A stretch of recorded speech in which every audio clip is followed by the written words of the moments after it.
Kalau RM1 hilang, cari tak? Tak cari, tak ada belia. Mana RM1 tadi ni? Tak ada. Kalau RM50 hilang, cari tak? Cari. Siap.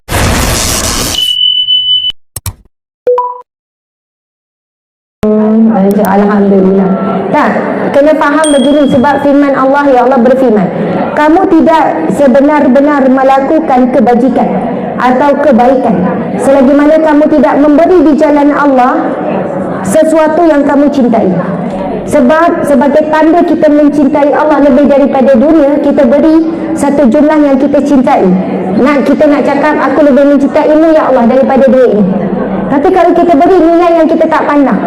Saya tanya ibu-ibu, kalau RM1 hilang, cari tak?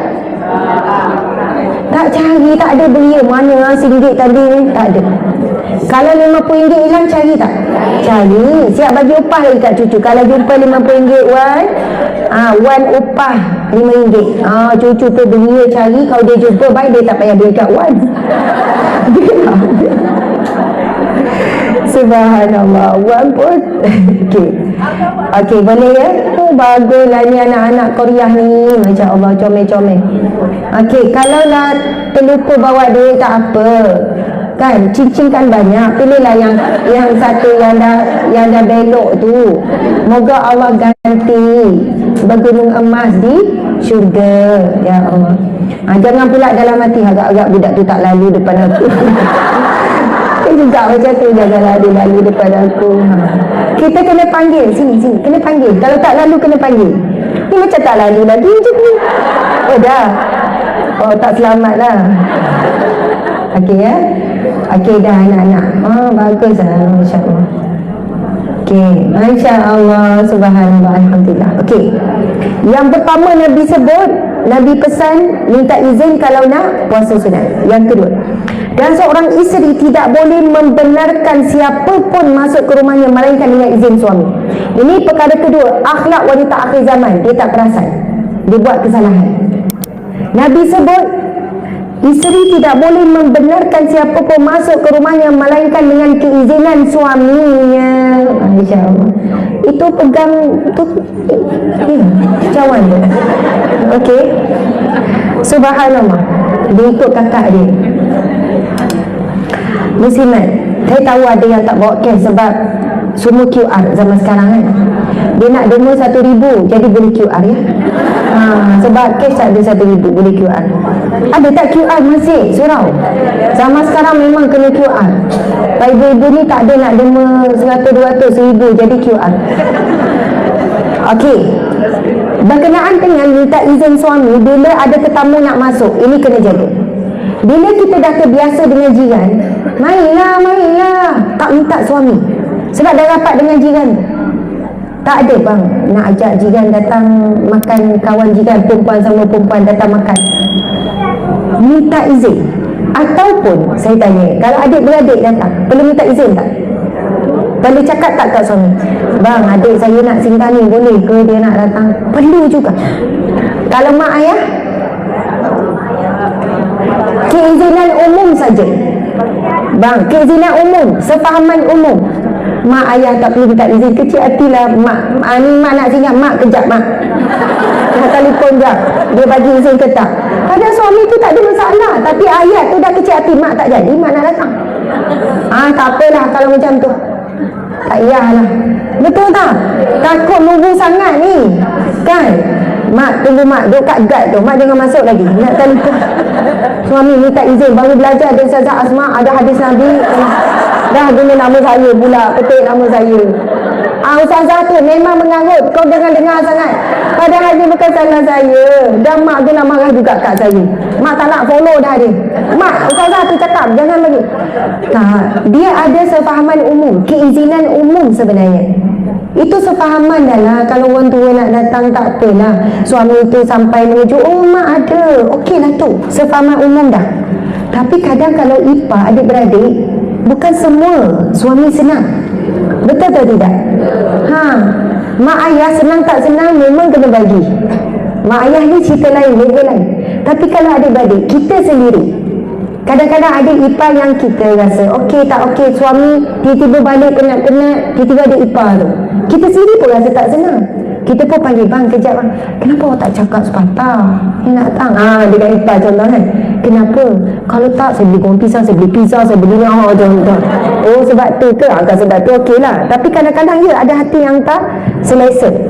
Dia macam ni tau, bila tak minta izin suami, kadang-kadang orang lelaki dia ada fikir balik nanti nak telentang, nak rehat, ataupun dia nak bermesra dengan isteri. Dalam on the way tu bayang dah ni nak bermesra ni, tiba-tiba ada tetamu putus angin. Dia dapat sepoi apa tu putus angin. Kita pula, bang kenapa muka awak ni? Tak ada apa.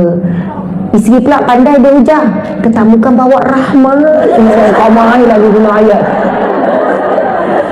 kan. Kalau awak tak percaya, ni link ceramah saya dah hantar dekat awak. Tetamu bawa rahmat. Nabi SAW bersabda, memang ada, man kana yu'minu billahi wal yawmil akhir falyukrim dhaifuhu. Siapa yang beriman kepada Allah dan hari kiamat, maka muliakanlah tetamu. Bang senyum, muliakan tetamu. Sebenarnya memang salah tak isteri tak minta izin suami terima tetamu. Memang salah. Kalau suami muka masam marah, memang isteri kena sedar dia sedang buat salah, dia kena minta maaf. Saya minta maaf, saya patut minta izin dengan awak, tak apa, saya layan je, tak apa, awak pergi rehat, nanti saya cakap dekat tetamu ni gini, saya cuba cepat-cepatkan sikit supaya dia balik cepat. Betul, subhanallah. Kalau suami buat itu kena pesan tu. Tetapi dalam bab minta izin tetamu ni memang isteri, Nabi beratkan isteri. Sebab jarang-jarang suami buat. Yang suka bawa tetamu ni isteri yang mulut manis. Jomlah singgah, apa salahnya singgah kejap. Lalang dah dekat tu singgah lah. Biasa orang lelaki susah nak ajar. Dia sebab dia tahu isteri akan layan tetamu. Jadi biasa suami akan tanya isteri, okey tak ni ada benda nak makan ke, nak masak ke, gitu. Jadi sebab itu Nabi beratkan isteri dan memang itu sikapnya. Tapi kalau suami datang bawa balik mengejut, bukannya kita pergi berujar awak kena minta izin saya, tak. Suami kena hormati isteri dengan bagi tahu. Isteri pula kena minta izin. Ada perbezaan sikit kaedah tu, insya-Allah. Kita tengok yang ketiga, apa yang Nabi pesan lagi. Dan sekiranya seorang isteri bersedekah dengan nafkah yang diberikan kepadanya tanpa izin dari suaminya. Sebelum saya habiskan, sebab ada 3 pesanan akhlak seorang wanita akhir zaman Nabi pesan. Kita nak sedekah perlu minta izin suami tak? Betul. Itulah kata orang sini semua berilmu ni, masya-Allah. Untuk sedekah tak perlu minta izin. Tadi untuk puasa minta izin, untuk tetamu minta izin, semua tu ibadah tu, terima tetamu ibadah tu. Tetapi bab bersedekah tak perlu minta izin. Okey, Nabi sebut, dan barang siapa yang bersedekah dengan nafkah yang diberikan kepadanya tanpa izin suaminya, maka suaminya akan mendapat pahala separuh daripada pahala sedekah tersebut. Masya Allah. Itu kalau kita bagi sedekah daripada pemberian suami. Tapi kalau nak kita beri sedekah daripada hasil kita, kita dapat pahala penuh lah. Tapi kalau kita beri sedekah daripada pemberian suami bagi duit belanja, kita dapat pahala penuh juga. Tetapi contoh pahala penuh 200, kita dapat 200 pahala penuh tu, tapi suami dapat 100. Faham tak? Bukannya bahagi 2, dia 100 kita 100 pahala. Faham? Yang memberi dapat pahala penuh, tetapi kerana ia daripada nafkah suami, pemberian suami, dia ada bahagian. Jadi bab sedekah tak perlu minta izin, tak perlu bagi tahu. Sebab kita nak juga sedekah antara kita dengan Allah je. Dia Allah je yang tahu sedekah kita tu, rahsia betul-betul.